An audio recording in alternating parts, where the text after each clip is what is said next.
Mukhang hindi kakampi ni Bea Alonso ang kapalaran ngayon. Ang daming isyong naglalabasan tungkol sa kanya. Di ba? Yun na nga, nanay, at asahan pa natin ito. Asahan pa natin ito na marami pang maglalabasan, katulad na lang itong nakakalokong pasabog na ito na yung mga pinaalis na kasambahay. Kapuso aktris na si Bea Alonso, inireklamo ng mga kasambahay dahil di umano sa masyadong mahigpit.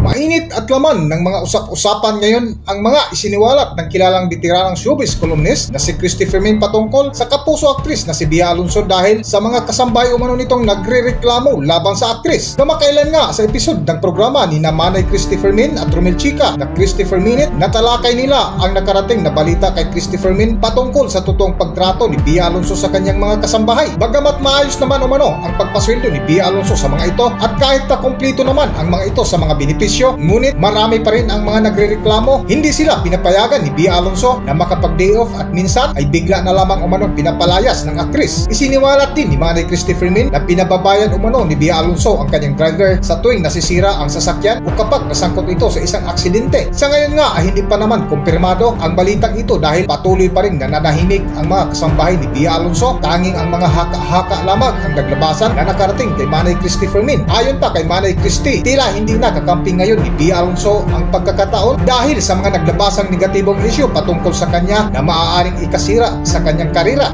Maraming salamat po. Okay, Romel.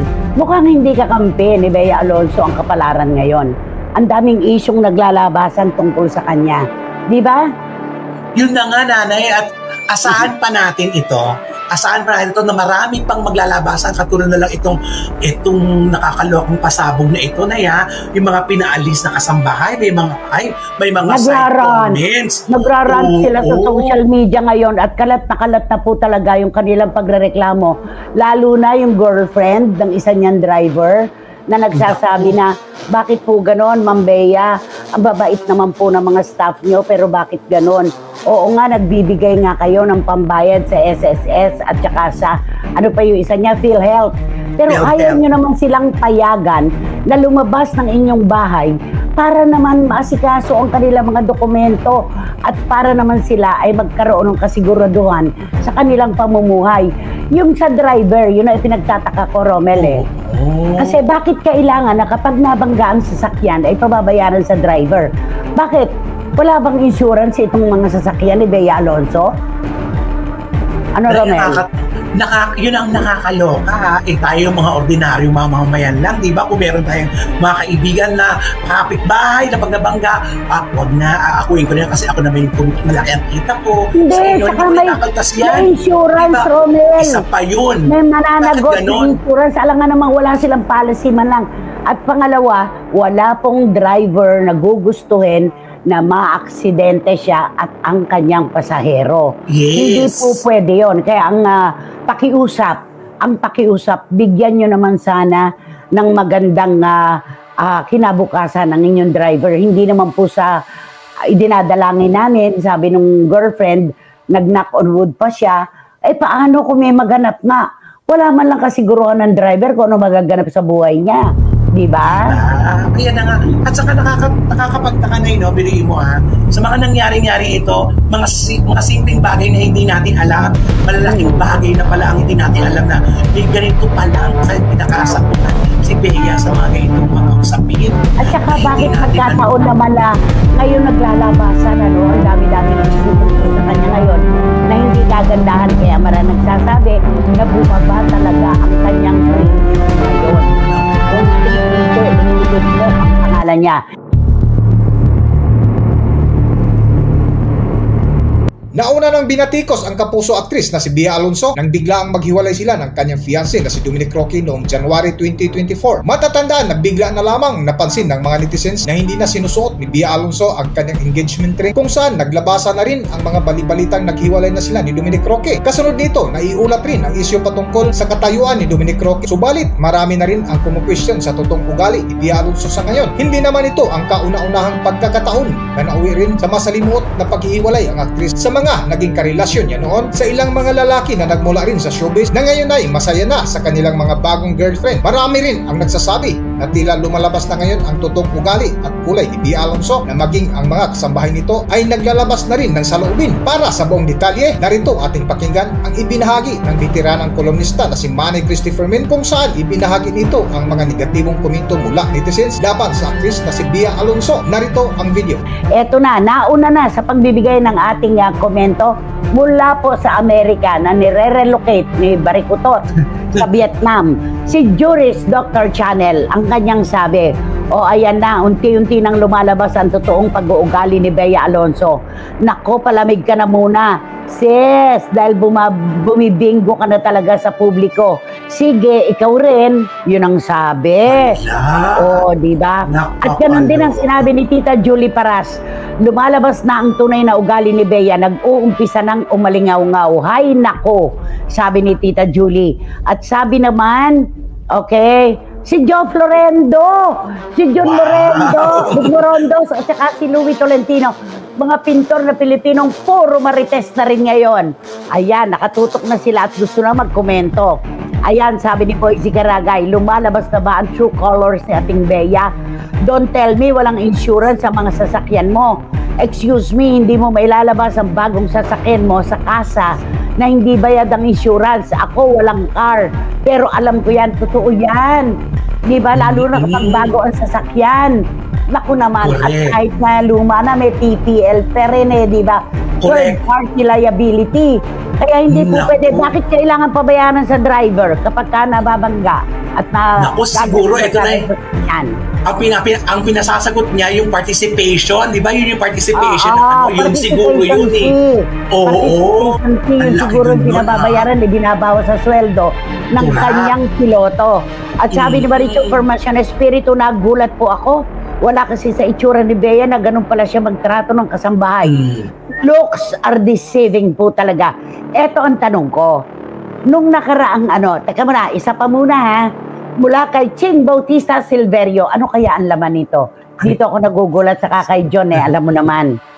Kawawang Dom, for sure, Bea is the one who will be wearing the pants when they get married. That is, kung matutuloy. Di ba? Naku naman. Ayan, si Tita Sofia Angeles, ganun din ang kanyang komento.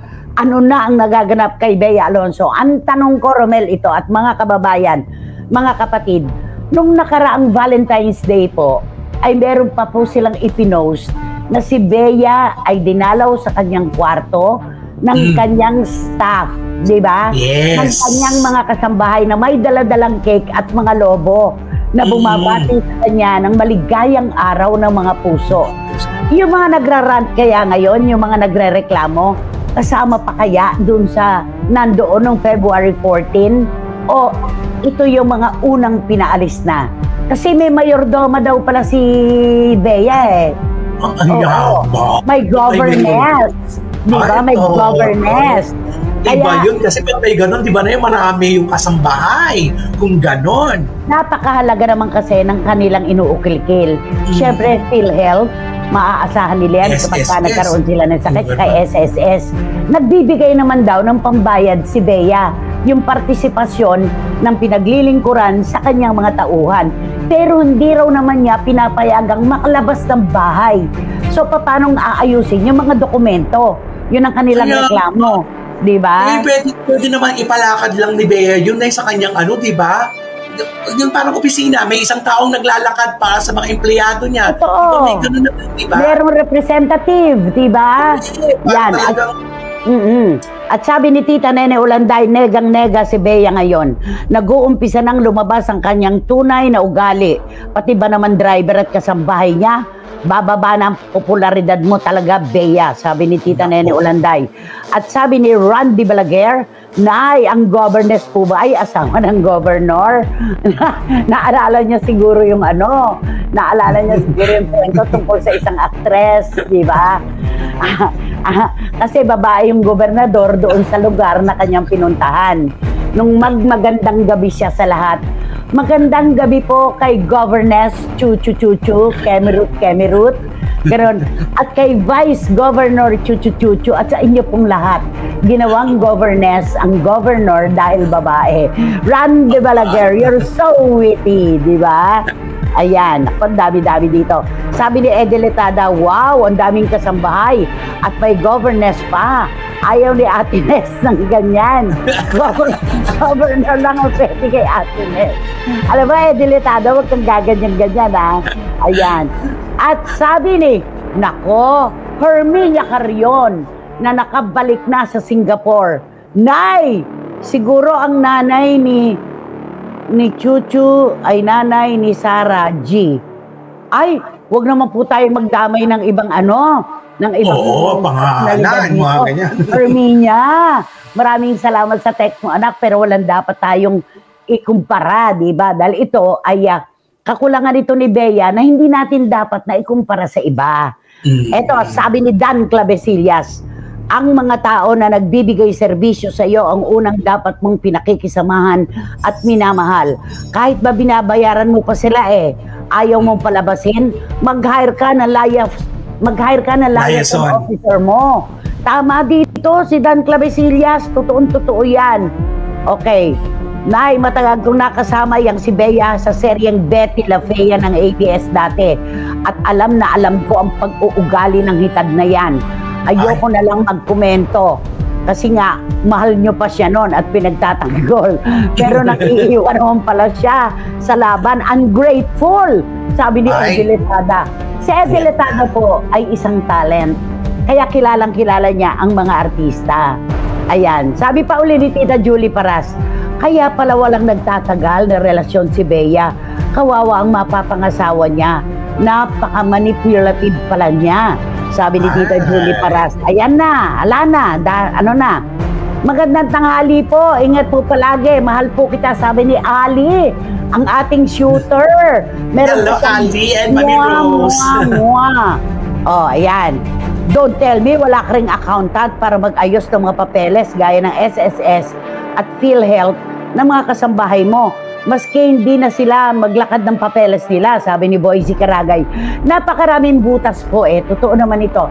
Napakaraming butas na masisilip ang ating mga kababayan tungkol sa ganitong pagrereklamo ng mga kasambahay ni Bea. Pinakamahalaga pa, huwag gugutumin ang driver, Romel. May mga kilala akong personalidad na inirereklamo din ng kanilang mga, alam mo na, ng kanilang mga piloto dahil nagugutom. Meron niyang isang driver nagsabi pa, pag ako nahuli ng pulis, isa lang ay kukwento ko. Kasi hindi pa po ako pinakakain ng amo ko, kaya nahihilo na po ako.